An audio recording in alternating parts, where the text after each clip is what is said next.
心的，把它放在那个什么顶的哦，屋子他最开心的。17他就每次给我脸色看。Okay, now it's about 2 p.m. We just got ready to go for a short walk, and just a while ago it was sunny and now it's foggy. So there are 2 mountains right in front of us, but they all suddenly just disappeared. Anyway, we're moving off now. It's the house we're staying. Nice place. Okay.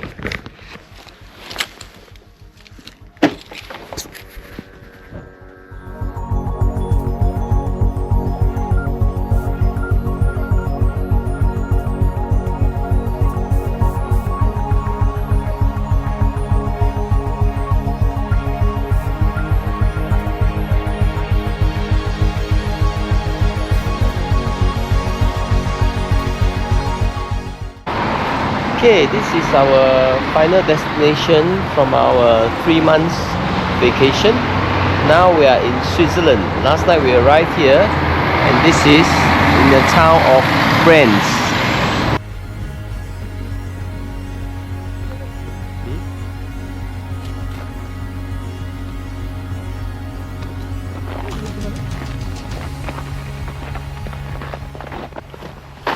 So our trip quite interesting, right? From the very hot Cartagena to the quite cold El Chalten, all the way to Torres del Paine in Chile, and now we end up in Paris, then Switzerland. So for 3 months we've been through the extreme hot, almost 38 degrees, now to -10. Interesting, right?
景。